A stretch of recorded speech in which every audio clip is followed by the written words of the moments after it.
Kutipan Babat Tanah Jawi tentang Gegir Pacino, episode ke-49. Raja Pakubuwono meninggalkan keraton Kartosuro bermaksud ke Magetan. Kapten Hohentorp telah datang bersama beberapa serdadu kompeni yang berjaga di Kartosuro. Saat itu karena baru saja terjadi pemulihan hubungan antara sang raja dan kompeni, pasukan kompeni jumlahnya tidak seberapa. Hanya ada 12 serdadu kompeni yang bersama Hohentorp dari Semarang tempo hari. Ketika mendengar usulan Wirorejo, Hohentorp berbisik kepada sang raja. Kalau ke barat bisa celaka Paduka. Lebih baik lari ke arah timur. Nanti bila tidak beruntung masih bisa masuk ke loji kompeni di Surabaya. Lalu bisa kembali ke Semarang untuk membangun pasukan. Kelak bisa menyerang Kartosuro dari Semarang. Semua kuda sudah bersiap di istana. Seekor kuda bernama Wijaya Copo membawa pusaka yang sudah dibungkus kain. Kyai Giwang dan Kyai Macan Guguh. Juga ada lagi pusaka bernama Kyai Remeng. Juga sudah dinaikkan ke atas kuda bernama Indro Copo. Ada kuda lagi bernama Gondoprono, juga sudah siap dipakai. Jumlah kuda sang raja semua ada 6 ekor yang sudah siap. Sang raja berseru, "Hei, ayo segera berangkatkan bocah-bocah yang berada di depan. Kita lewat jalan selatan, jangan sampai lengah. Pintu utara gemboklah segera." Sang raja kemudian memberi perintah kepada Pangeran Adipati dan putri sang raja. "Nak, kalian berangkatlah bersama kakak-kakakmu." Pangeran Adipati kemudian naik kuda bernama Gondoprono. Adik sang raja Ratu Maduretno dan para istri masing-masing telah naik kuda. Raden Ayukilen naik kuda warna biru, namanya Anilo. Namun Ratu Maduretno selalu melorot dari kudanya. Adapun para istri yang tidak bisa naik kuda, mereka hanya berjalan kaki di belakang sang raja. Sang raja naik kuda Wijaya Copo, kuda warna dawuk putih. Sang raja dan rombongan segera berangkat meninggalkan istana. Para penghuni istana menangisi kepergian sang raja. Raden Ayukilen sudah berada di atas kuda, berjalan di depan Pangeran Adipati. Sang raja sudah keluar dari gerbang. Tiba-tiba kuda yang dinaiki salah satu istri sang raja terlepas. Penunggangnya jatuh. Si kuda lalu mengamuk menerjang para prajurit. Amukan si kuda membuat rombongan kesulitan bergerak. Sang raja memerintahkan agar kuda ditombak. 20 orang maju ke depan menghadang si kuda. Si kuda menerjang dengan berani. Tombak-tombak patah, tapi si kuda tidak mati. Lalu para prajurit mengejar lagi. Si kuda akhirnya bisa dibunuh. Rombongan sang raja meneruskan perjalanan. Rombongan sudah keluar dari pintu istana.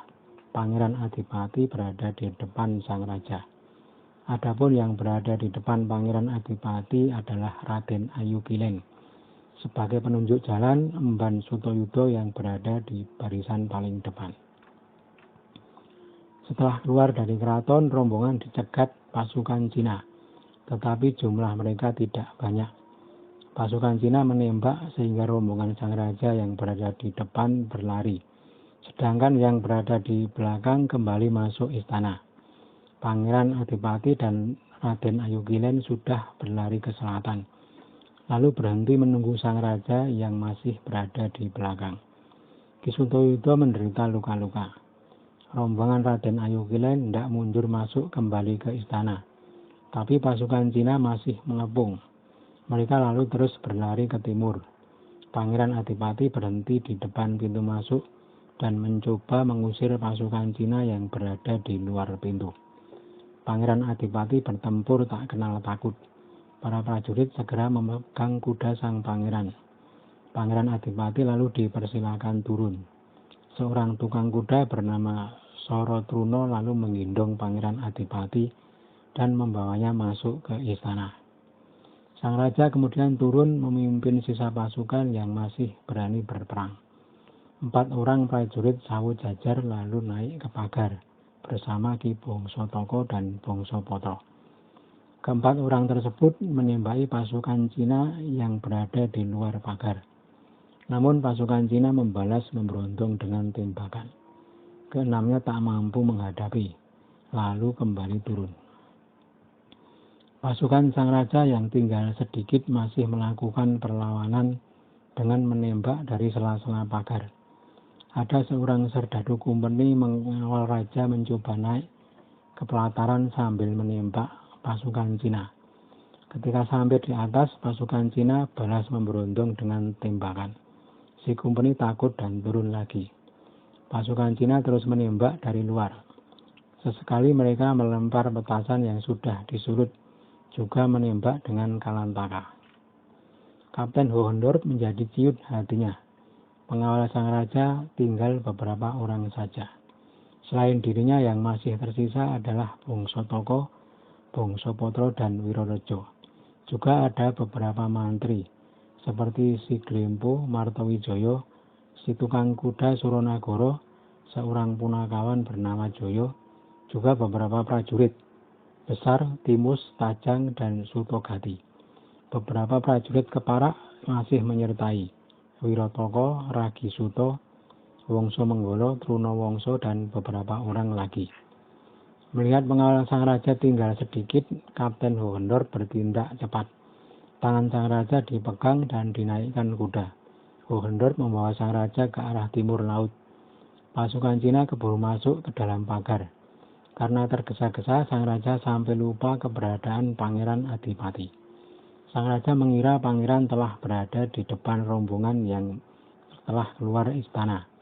Pasukan Cina yang baru masuk mendapati di dalam kompleks istana telah kosong. Ada kerumunan orang yang tampak berlari ke arah timur. Pasukan Cina kemudian menembaki mereka dari jauh, hanya agar supaya mereka kapok saja. Sang Raja dan rombongan telah keluar melalui kebun. Di depan tampak pintu kecil yang sudah ditutup. Sang Raja menyuruh untuk membongkar pintu itu. Bongso Toko menyarankan agar rombongan terus bergerak ke timur. Akan terlalu lama kalau harus membongkar bekas pintu yang telah ditutup. Di timur ada tembok yang telah roboh, lebih mudah untuk dilewati. Sementara itu Pangeran Adipati ternyata masih tertinggal di belakang. Karena kembali masuk ke istana, Pangeran Adipati menjadi tertinggal rombongan Sang Raja yang ternyata telah lari ke timur. Pangeran terus lari ke timur menyusul Sang Raja. Sang Raja telah sampai di tembok yang roboh. Tampak Ki Wirorejo telah keluar untuk melihat situasi. Setelah dirasa aman, Ki Wirorejo memberi tanda agar Sang Raja melompat pagar. Sang Raja melompat pagar dengan naik kuda. 3 kali kuda digertak, baru mau bergerak. Ketika melangkah di tengah-tengah pagar, si kuda tak bisa maju lagi. Si kuda tiba-tiba mati. Sang Raja lalu turun dari kuda dan berjalan kaki. Kapten Hohenddorp selalu menjaga di samping Sang Raja bersama beberapa perwira kompeni, juru tulis Tudle Monde dan Letnan Nugu. Letnan Nugu kehilangan topi, lalu mengambil topi prajurit Sorogeni. Ki Joyo, Bongso Potro, dan Bongso Toko menjaga Sang Raja di belakang. Sang Raja sudah berada di luar pagar, segera berangkat dengan berjalan kaki. Sesampai di jalan besar terlihat pasukan Cina di arah barat. Sang Raja menuju ke timur dan setelah beberapa lama berjalan, kemudian beristirahat di Wirokancanan. Di Wirokancanan, Sang Raja melihat pengasuh istana bernama Nyai Garon sedang naik tandu. Berkata Sang Raja, "Bibi, engkau turunlah, tandumu aku pakai." Nyai Garon kaget melihat Sang Raja berada di dekatnya. Dengan tergopoh-gopoh, Nyai Garon turun dari tandu. Salah seorang keponakan Nyai Garon tingkahnya berlagak di hadapan Sang Raja. Agak marah dan bersikap kasar. Dia tidak tahu kalau orang yang baru saja menyuruh Nyai Garon turun adalah Sang Raja. Nyai Garon kemudian memarahinya. Mengapa engkau bersikap kasar kepada sang raja? Dia adalah tuanku yang mengabdikanmu. Si kepunaan terkejut dan ketakutan. Dengan tertunduk dia pergi menyingkir. Nyai Garon menyiapkan tandu untuk sang raja, tetapi tidak jadi dipakai. Kapten Hohendorp telah mendapat kuda pengganti. Kuda yang bagus berwarna dawuk putih. Sang raja segera menaiki kuda dan meneruskan perjalanan. Sebelum pergi, sang raja sempat berkata kepada Nyai Garon, "Hei bibi, engkau ikut aku," seru sang raja. Nyai Garon menyatakan kesiapan, tetapi tidak jadi ikut karena rombongan sang raja segera berlalu. Tidak berapa lama rombongan sang raja telah sampai di makam Dowo.